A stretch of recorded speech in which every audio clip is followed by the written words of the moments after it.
Sometimes a university student has to go out for a night at the club to take a break from the studying. Kenia and her friends sneak into a Denver nightclub on March 31st, 2011. But things start to go wrong soon after midnight. They had noticed that she had become extremely intoxicated to the point where they kicked her out. It's dark, she's cold, she doesn't have her cell phone to summon help, and she's drunk. Everything about the situation has her defenses at an all-time low. The next day, her friends start looking for her, but no one has seen or heard from her. Kenia's parents are worried. This is very out of character for her. One of Kenia's friends brings over her bag, which had her phone. And as Tony goes through Kenia's messages, Tony finds a text message during the time of her disappearance.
Denver is the capital of Colorado and is still growing larger every year. It's become the 19th most populous city in all of America. In the past decade alone, its population has risen nearly 20% to more than 700,000 people in the 2020 census. The city is famous for its Mexican cuisine, thanks to its large Hispanic population. It's also home to the largest LGBTQ Pride celebration. Denver Pride Fest is held over 2 days in Civic Center Park every June. A city full of activities and celebrations can be appealing to young residents like Kenia Monge. Kenia was my stepdaughter. Kenia's born on January 26, 1992, in Honduras. Soon after her birth, her mother, Maria, moves to America in hopes of building a life for her family. After Maria has moved to America, she meets Tony. We met in May of 1994. At that time, been here a couple of years at that point when I first met her. Kenia was still in Honduras staying with her grandmother. Over the next few years, Maria and Tony have 2 daughters.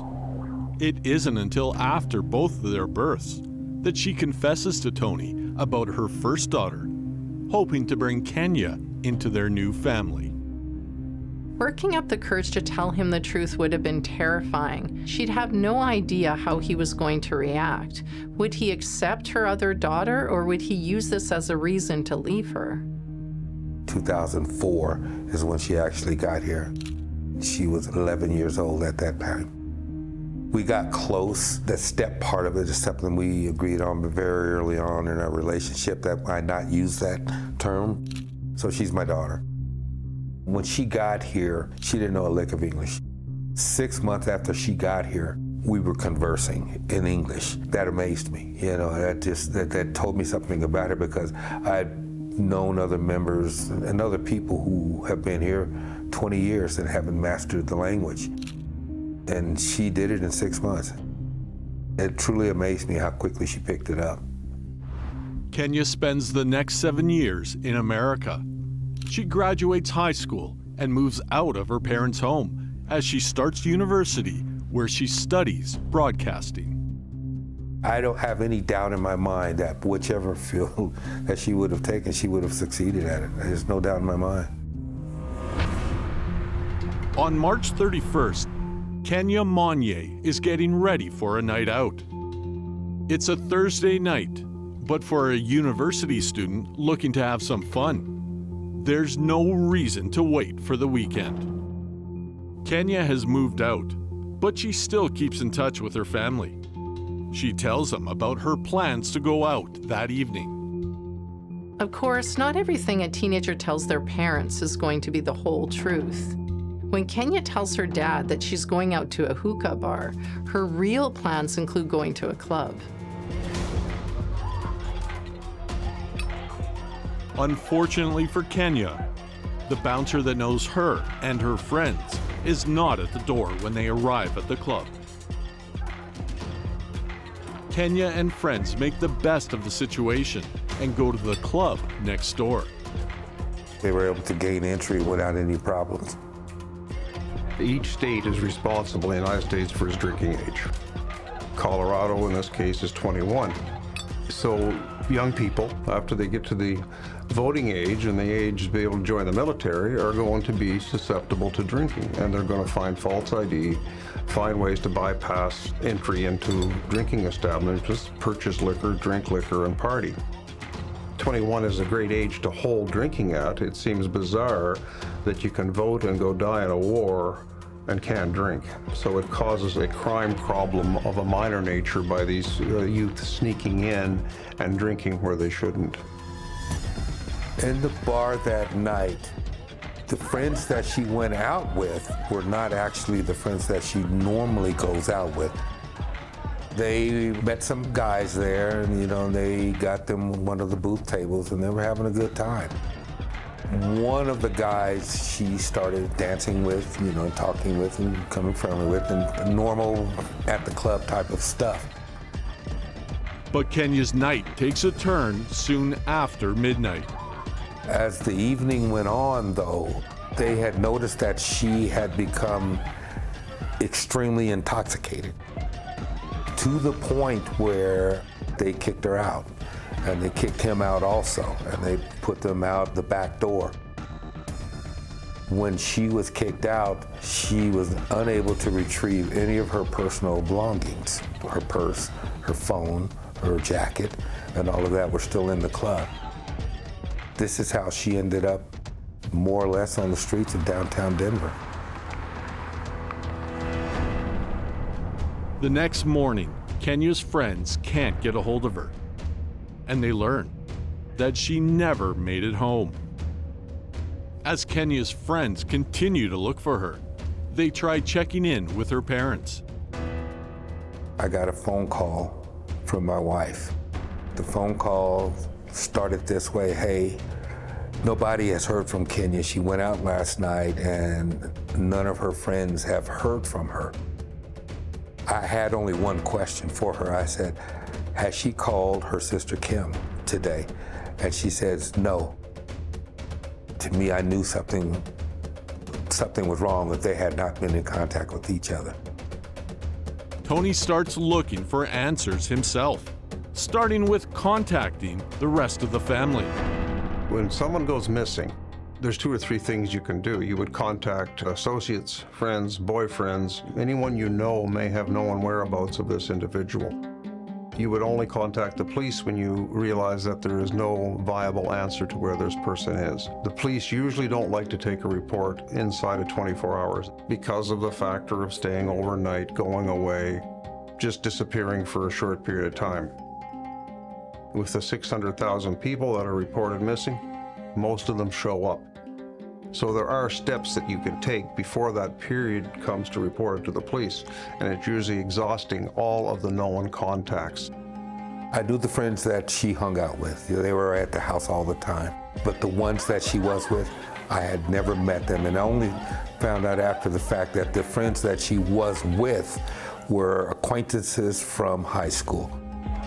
They all graduated in the same graduating class. A .08 blood alcohol level is considered intoxicated. For a woman of Kenia's size, about 4'11" and 110 pounds, she could easily become intoxicated after having only 3 drinks over a 4-hour period. And while we don't know how much she did have to drink, we can imagine her possibly going past that point. It was a cold night, and even though reports said she was incredibly intoxicated, without her jacket, she was probably feeling that bitter chill. Tony questions some people about what exactly happened the previous night and has to push for Kenia's friends to tell him the truth. Kenia seems to have told her friends about the hookah bar story. At first, they don't know if they should keep up with this lie or tell the truth about going to the club. It was only later that night when I was able to put all of those stories together that I was hearing from friends, from the girl she was with. One of Kenia's friends brings over her bag, which had her phone. I immediately started going through her phone and looking at the activity on it, and it started the day before on March 31st, and I could see the calls going between her and her friends. And as Tony goes through Kenia's messages, a possible clue that could lead them to Kenia emerges.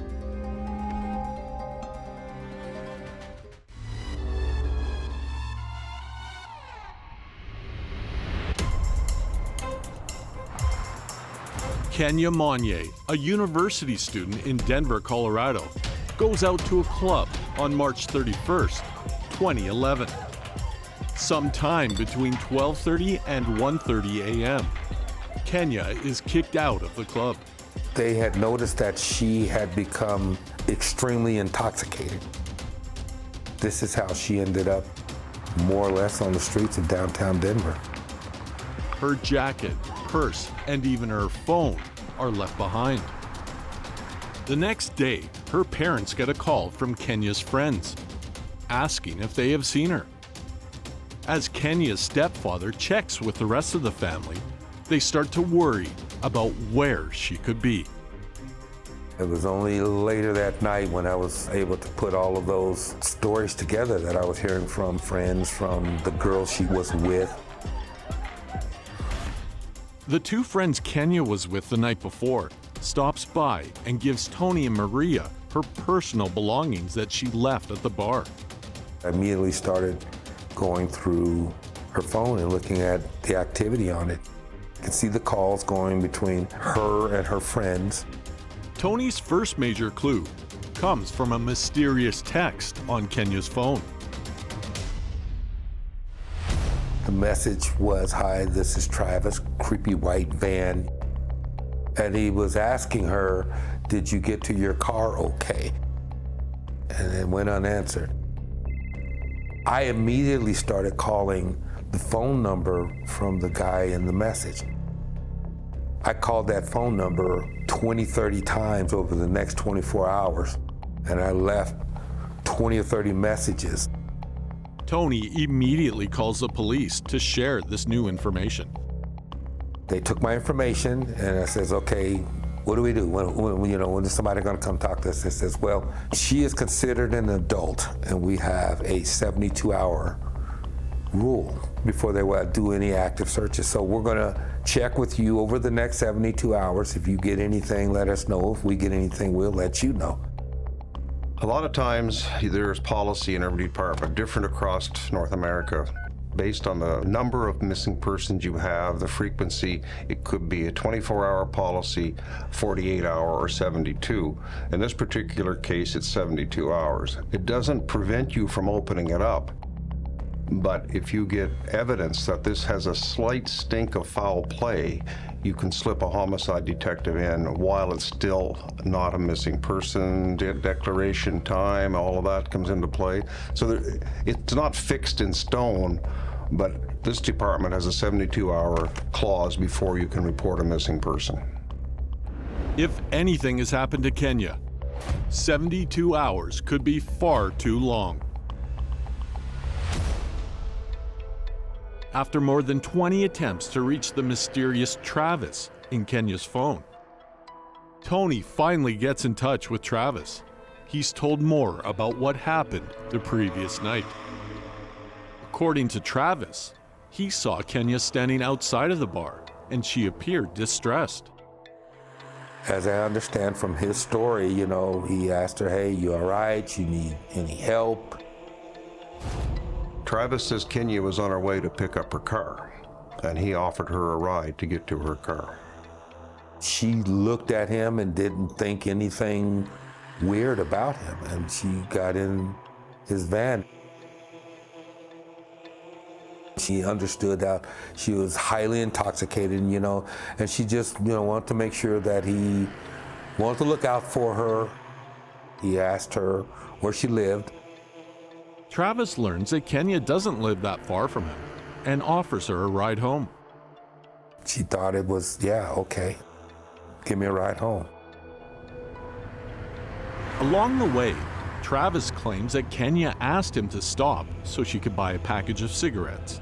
So he's telling me he drives back to the Conoco station, goes to them parks, notices that they're closed, goes on telling me she's upset, she's getting, crying and all of that. And as he's sitting there, he's saying he's trying to calm her down, is when this guy comes walking in front of the car. He describes him as an Oriental guy who spoke perfect Spanish. He says that Kenia got out of the car, and they were talking, smoking together. He was waiting for her. He says he got out of the car, went over there and asked her, hey, what are you gonna do? I gotta go, so you want me to take you home like we had planned? She said, no, I will stay with this guy whose name he just said was Dan, and I will just, I'll get home on my own. Says he got back into his van and he left. Tony listens to Travis's entire story, but afterward, something just doesn't feel quite right to him. After Tony's conversation with Travis, he contacts the police, but they're firm on their 72-hour rule. Take the information, but don't open up the missing persons case yet. The dots were not connecting for me. Tony calls Travis back to try and get more information from him. And so I'm trying to drill down on these points and these questions that he was asking me. And he got to the point where it was like, hey, I tell you what, meet me at this gas station where I dropped her off at, and I can show you where everything went down, and you can take it from there. I told him I'm on my way. I got off the phone. I told Maria what I was getting ready to do. I'm going to meet this guy who seems like to be the last guy that we know who saw Kenia. I'm going to meet him at this gas station. You stay here. Let me handle this on my own, just in case there are any phone calls or any friends or anything like that come up, or she shows up, I want you to get in contact with me. I didn't feel good about the whole setup. So I went upstairs and I grabbed my 9mm pistol. Having a weapon in your possession doesn't always lead to an escalation of using it, but the potential is there. And this is why there is such a controversy between gun control and no gun control, is that if you have guns locked up, the step to get them out and utilize them is rigorous. If you're carrying it under your belt in a holster and you get into a violent confrontation, and you lose it, so to speak, you're going to pull that gun. Maybe not with the intent to use it, you're going to threaten with it and then end up using it. It's a dangerous thing to have citizens walking around with guns under their clothing. Maria's on her hands and knees begging me not to go. She's just begging me, please don't do this. Let's get somebody to go with you. I said, the guy's not going to wait on me. I got to go now. I said, I can't wait on anybody. I've told you where I'm going. You can tell anybody you want where I am going. I left, walking out the door with her still begging and pleading, don't do this. Tony drives to the meeting at the gas station, only to find a police car there waiting for him. First thing he asked me was, do you have your gun on you? And I told him no.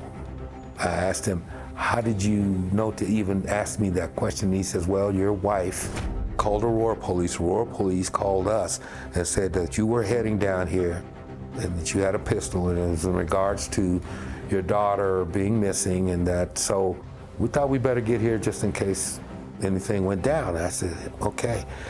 He says, leave your firearm in your car. We just want you to stay over here to the side while we get his version of what happened last night.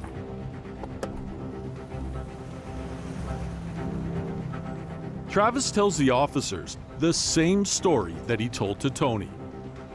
He is telling them their story. As I'm on the side of this gas station where I was parked, around back I saw this white van. And so they're in the front talking with these two police officers. I decided to go around back and check out this van.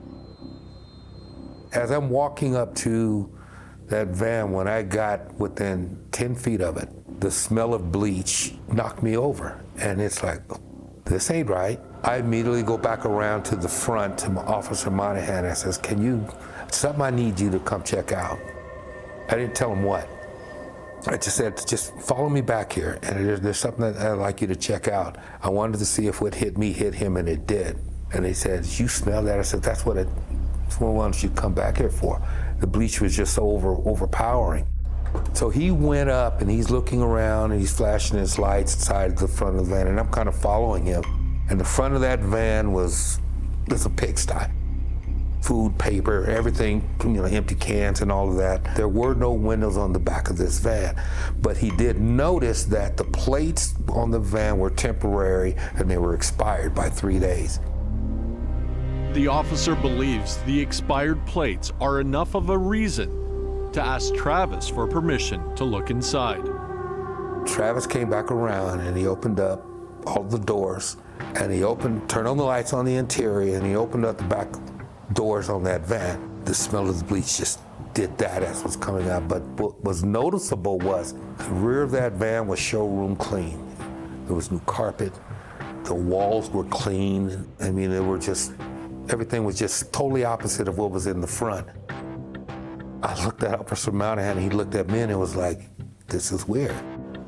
As weird as things appear with Travis's van, the police still say it's too soon to open a missing person case. Under the statutes of law, you are allowed as a police officer to take steps to correct a violation that you see. For example, an expired license plate on a vehicle. You cannot take any further steps beyond that without a search warrant unless you see a crime that has been committed or evidence that would make you lead to that. You're not just allowed to randomly search a vehicle for no reason if you have nothing to suspect. He eventually says, okay, there's nothing really we can do with this here tonight. He told me the story that Travis had told him, and it was verbatim what he had told me. Travis hopes to talk directly to Tony himself before the end of the meeting. I says, okay. The point he started talking to me, he was crying and apologizing to me about not following through on getting her home and all of these things, and you're just like, man, well, we'll get to the bottom of this, so we'll see how all this turns out. And I reached out my hand and said, thank you. When I shook his hand, it was not anything physical was going on with him, but there was this trembling inside of that handshake. And it was at that moment when I was touching his hand, there was this thought that came across me, that I was touching the hand of the last person that seen Kenia alive.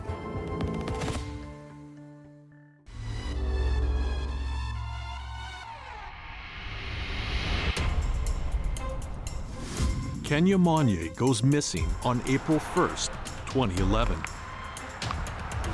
Kenia's stepfather, Tony, believes that Travis Forbes had something to do with her disappearance. When I shook his hand, there was this trembling inside of that handshake. And it was at that moment when I was touching his hand, there was this thought that came across me, that I was touching the hand of the last person that seen Kenia alive. On April 4th, 2011, police finally opened a missing persons case on Kenia Monge. We were instructed we needed to go downtown. They needed statements from us, and we being me and my wife. We were called by the FBI on that same day, and they were also involved in it. Travis is interviewed by police with the intentions of getting new information from him. We're going through all this, and we haven't found this girl. Yeah, I know. So, I mean, we're scrambling. Okay? We're trying to contact everybody she ever had contact with, calling friends, people she was with that night, people who talked to her that night, and going through all that. I don't have anything to hide, right? Then there should be a problem. I know, but I'm nervous. Travis tells the police the same story that he told Tony. She was drunk and very emotional. His story stays consistent. He picked Kenia up, tried driving her home, stopped for a cigarette, and then left her at a gas station with the random man. And they walked off, and that's it. And I went home. I went to my girlfriend's house. And then the next day, I had a shit ton of messages from her family. Like, a shitload. Voice messages? Oh, yeah. Okay. I called the family back and told them everything I knew. Told them what I just told you. Officers believe that Travis is lying because when they check his phone, he went to Keensburg instead of to his girlfriend's house. You never know, you go through your mind all the things that you should have done, all the things you could have done. Right. Had I shoved her ass out at detox, had I called the cops, said, hey, I got this drunk girl, had I done any number of those things, none of this would be going right now. Her family would be going crazy. Right. She'd be somewhere safe. And you never, I wouldn't know that, hey, I just probably saved this person's life, Right. And instead, I did nothing, Travis also adds that he went to work at 8:30 the following morning. According to the owner of the bakery that Travis worked for, he did not show up for work at 8:30 on April 1st. She also informs police about Travis's weird behaviors. During the morning of April 2nd, she notices Travis come into the building approximately 7:30 p.m. He's wearing latex gloves and he's pushing an incubator into the freezer. Once he leaves that, he picks up a bottle of bleach and turns the camera off and leaves the building. In addition, neighbors around the bakery say that they witnessed Travis burning something in an iron bucket around the same time that he's seen inside the bakery. When the police informs Travis about these claims, he has a ready-made excuse. He says that he just turned the camera off so he could change his clothes. He then says that he was only burning moldy horse grass in the iron bucket. The bakery is searched for further evidence, but nothing related to Kenia's case comes up. Travis's girlfriend also confirms that he was at her home between 3 and 8 a.m. Without any concrete evidence to link Travis's weird behavior to Kenia's disappearance, police are forced to let him go.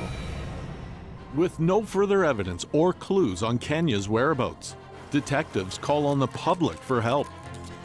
By that Tuesday, when we're on the 5th, it was national. You always follow the chain of events, and the last person to see someone alive is either a witness, person of interest, or a prime suspect.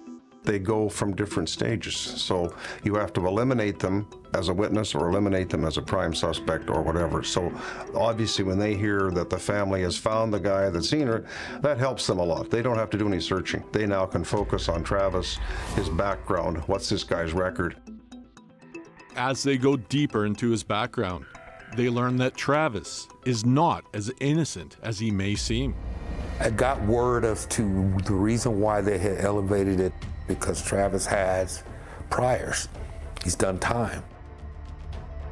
At 17, he breaks into 16 Fort Collins homes and steals $15,000 in cash, as well as they find, during the search, some women's underwear that is damaged. While still on probation, Forbes is arrested for criminal harassment in 1998.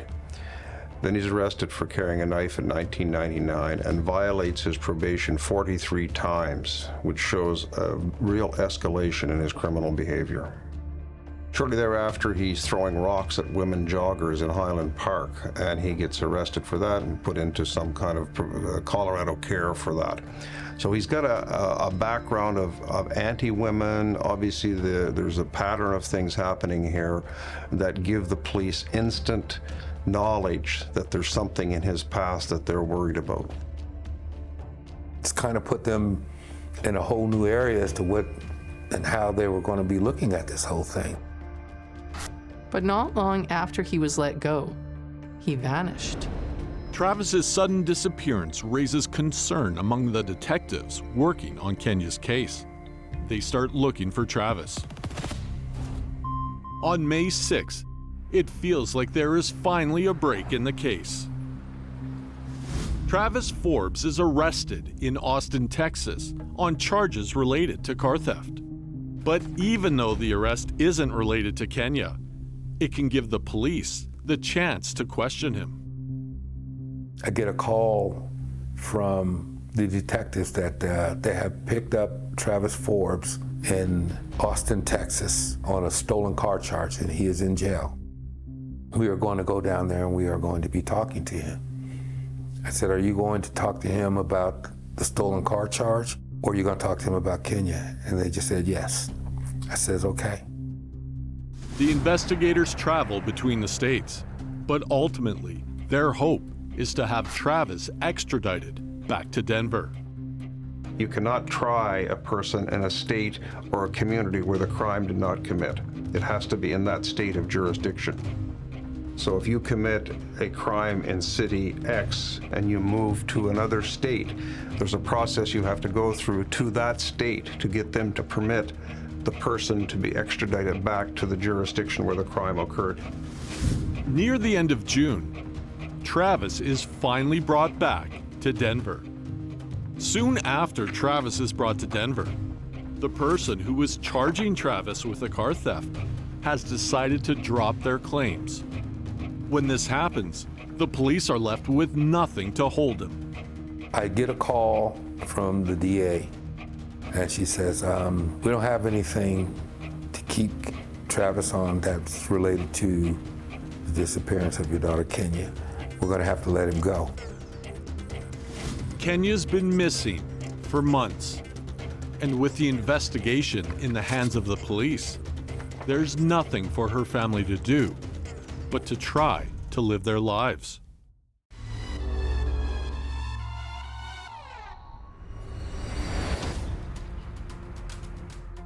Kenia Monge goes missing on April 1st, 2011.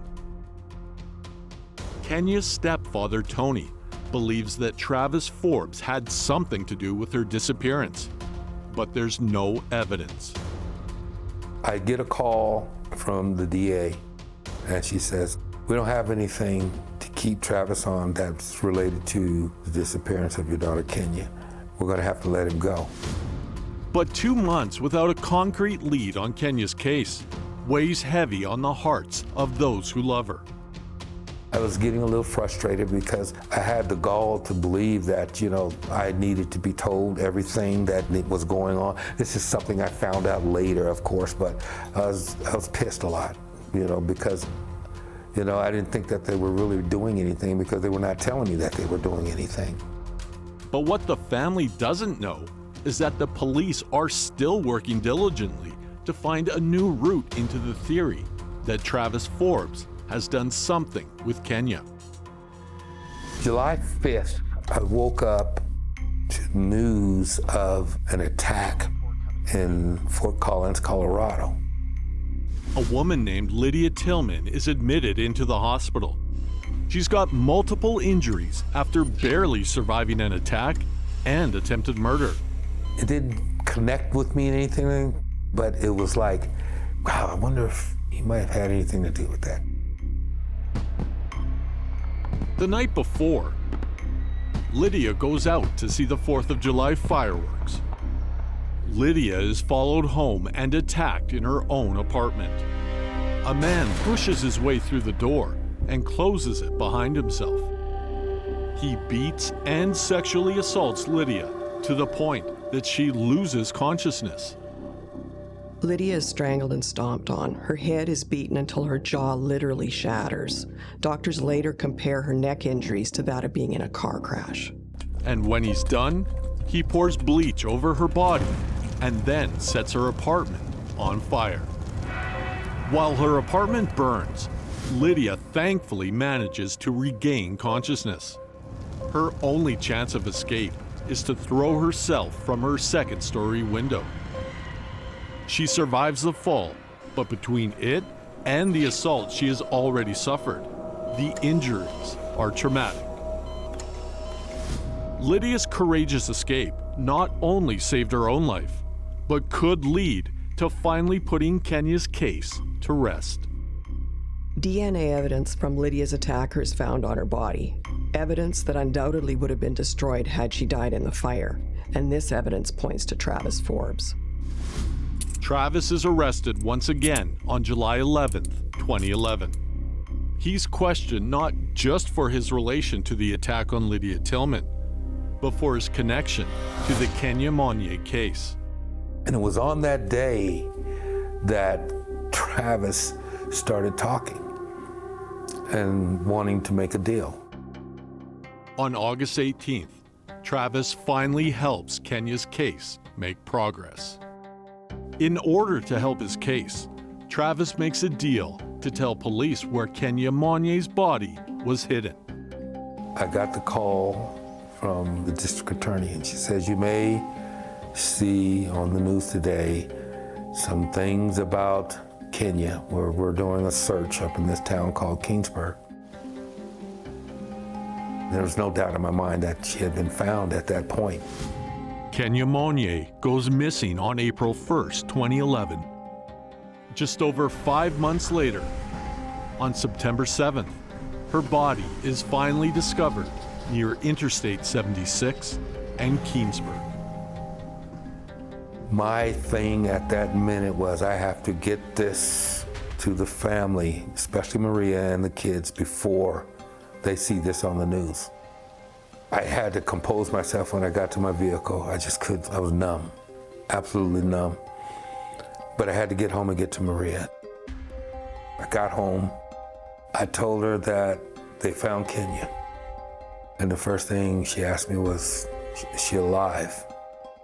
And I told her no. And she lost it. In exchange for taking the death penalty off the table, Travis Forbes explains what happened the night of Kenia's murder. According to Travis, after Kenia is left on her own, he sees her from his van and gets her to come inside. Kenia is so intoxicated that she ends up passing out in Travis's van. At some point, she wakes up, and when she does, Travis strangles her to death. After killing Kenia, Travis disposes of her body off the interstate near some train tracks. There is more than enough evidence to definitively connect Travis Forbes to at least 2 sexual assaults, with 1 murder and 1 attempted murder. All that's left is to put him on trial, take him off the streets, and prevent him from getting another chance. Travis Forbes' trial begins on September 26, 2011. His charges include attempted first-degree murder, sexual assault, and arson for Lydia Tilman, and first-degree murder for Kenia Monge. Lydia Tilman is present at the trial. Because of her injuries, she is still unable to speak and instead is left to use a tablet that can speak for her when she types into it. For the purpose of the trial, she writes out a statement for her father to read on her behalf. When Travis speaks during the hearing, he says that he believes that if he had not been caught, he would have committed another assault because he believes deep down he's evil. Travis Forbes pleads guilty in this joint disposition for his crimes against Kenia Monge and Lydia Tilman. He is immediately sentenced to life in prison for the former with an additional 48 years for the latter. In the end, as hard as so many people worked on the case, ultimately it is thanks to Lydia Tilman that Travis Forbes is finally taken off the streets. If she didn't fight for her survival, who knows how many more victims he may have had. Lydia Tilman shows incredible resilience, not just in recovering from her injuries, but in how strong her spirit proves to be. When the case is all done, Tony gets a real answer about exactly how much work the police had been doing behind the scenes that he could not be told about during the open investigation. To tell the family any details is going to get back to the suspect very quickly, or there will be a vigilante reaction or a reprisal against the person they think, rightfully or wrongfully, who committed this alleged crime. So it's very important not to give information out until you know you can protect the crime from having the public get involved with it. I asked one question of them: what evidence did you have against Travis for Kenia? They told me that he so thoroughly cleaned his van out that they were only able to recover evidence were 3 strands of hair from Kenia. There's such a fine line between wanting to have compassion for the family and do your job professionally. And while you always have to have compassion, you always have to protect your evidence. You can't let compassion overrule common sense. This is why it may break your heart not to be able to tell them what you think, but you know it's best for the long run so they can get closure, because if you do make the mistake of telling them too much, they're never going to get closure if that case is blowing. I apologize to every one of them because I didn't know. And it was important for me to let them know that I'm sorry for my behavior, wanting to know everything, and when I had no right to it. Kenya's family is left to mourn their daughter. They find some peace knowing that the man responsible is behind bars, but nothing can ever bring back what they've lost.